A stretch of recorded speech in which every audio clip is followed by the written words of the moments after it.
udah bisa tidur dengan nyenyak.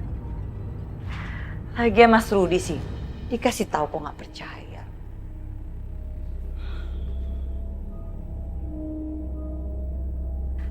Rudi, saya senang loh kita bisa kerja sama. Mudah-mudahan nanti kita semakin maju ya.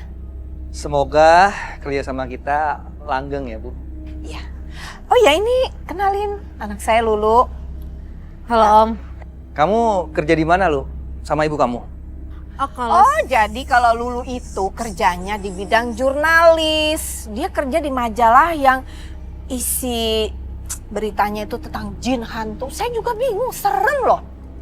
Ya Lu ya? Kamu berani juga ya? Jawab lagi dong. Ya. Udah.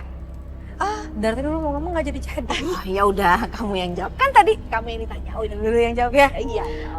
Kalau saya sih gini Om, awalnya memang takut tuh sama hal kayak begitu. Cuma setelah saya tahu banyak, saya rasa kayak pengen menginformasikan aja ke semua orang kalau makhluk halus itu emang ada dan bisa mengganggu kita semua.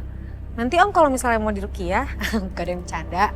Ya maksudnya kalau misalnya Om ada ngerasa yang gak enak, ada mungkin kepikiran orang berbuat gak sama Om, tiba-tiba mungkin perasaan Om suka berubah-ubah, Om boleh kok ke tempat ruqyah. Kayaknya aku perlu bawa istri aku ke tempat ruqyah itu deh. Soalnya akhir-akhir ini istri aku suka banget ngalamin hal-hal yang aneh. Aneh kenapa Om? Ya dia bilang sama aku kalau dia sering diganggu sama makhluk halus. Aku pengen kamu tunjukin ya. Biar aku bisa bawa istri aku ke tempat ruqyah itu. Ya. Bisa.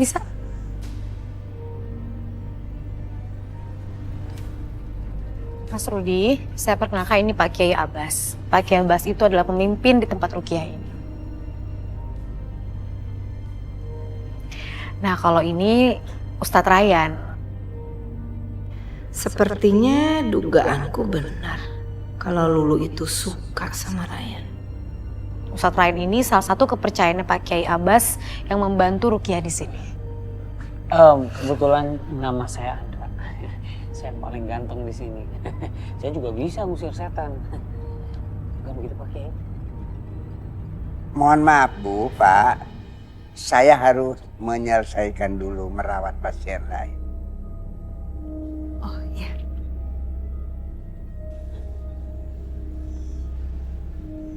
Bismillahirrahmanirrahim. A'udzu bikalimatillahi tammat min syarri ma khalaq. A'udzu bikalimatillahi tammati minal ghadabi wa iqabi Lu, wa syarri. kok kamu berani banget sih Lu? Ini emang prosesnya Mam. Wa ayakhdurun. La ilaha illallah. La ilaha illa anta astaghfiruka wa atubu ilaik.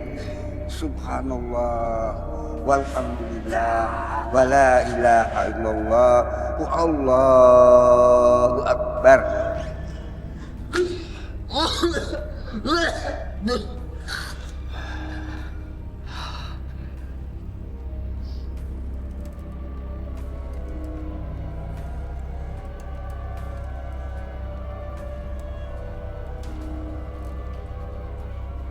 Ya ampun, kok bisa kotor kayak gini? Ya mah, kayak kaki manusia. Jangan, ada yang masuk mah. Dani, jangan ngomong sembarangan kamu. Jejak kakinya berarti masih. Dani, kamu tolong mama ya, ambilin pelan ya. Ya mah,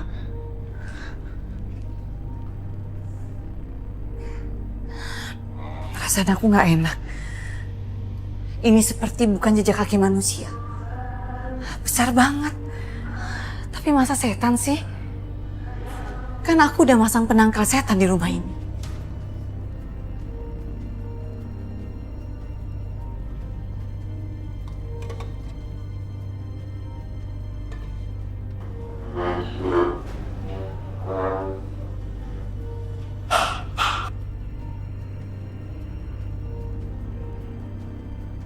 Ini pasti cuma perasaan aku aja.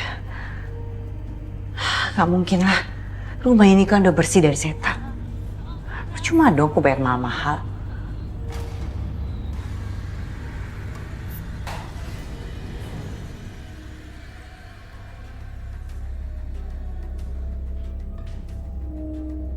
Dani! Kau mencari apaan? Dani! Ya ampun, apaan ini? Ini pasti kerjaan Dani. Dani! Dani! Kamu di mana sih, Dani? Ini anak ya udah bikin salah, bukan minta maaf. Dipanggil malah nggak nyaut. Awas ya kamu, Dani ya. Mama hukum kamu nanti. Dani!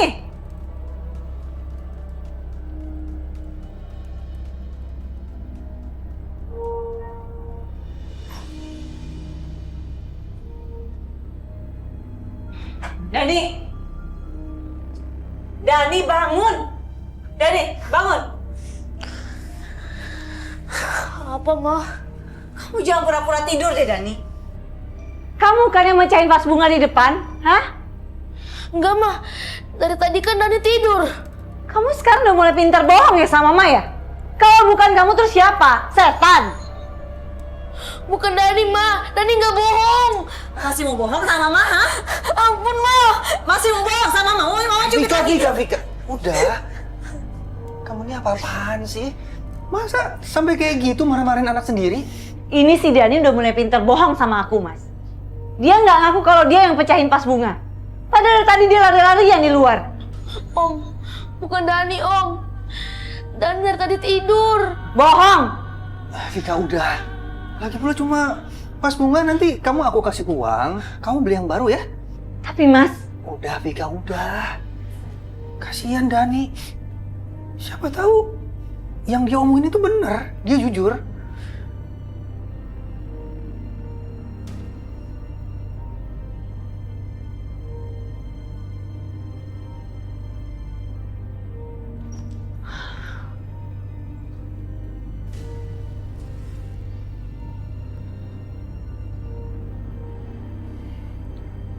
aku tuh nggak pernah ngajarin Dani untuk bohong.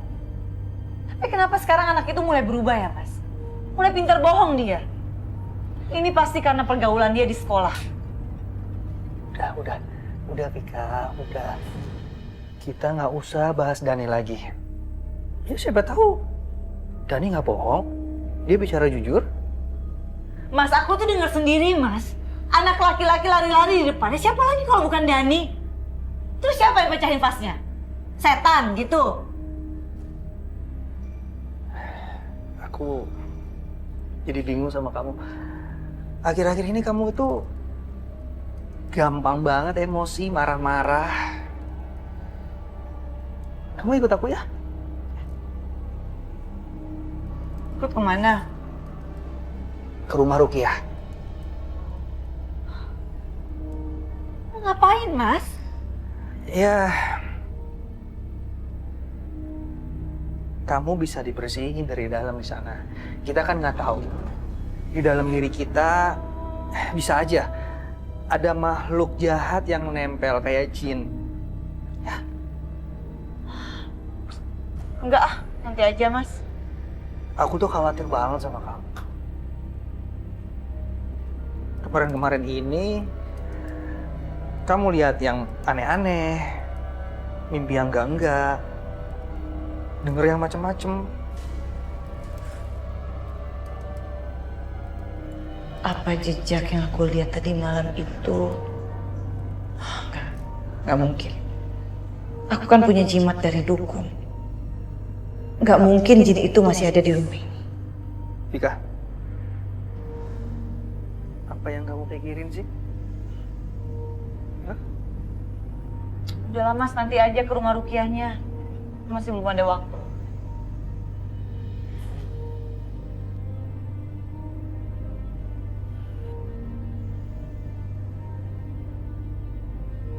A'udzubillahi minasyaitonirrajim. Bismillahirrahmanirrahim.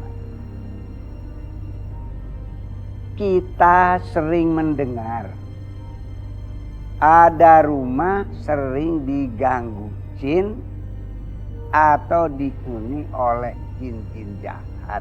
Sehingga penghuni rumah menjadi tidak tenang, tidak tentram, dan selalu.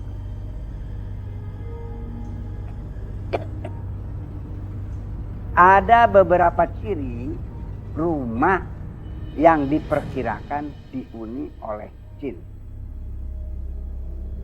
Penghuni rumah sering gelisah, sering ketakutan, terasa panas, sering mendengar suara-suara aneh, bahkan sering di rumah itu timbul pertengkaran dan kemarahan. Masalah sedikit saja di rumah tangga itu menjadi masalah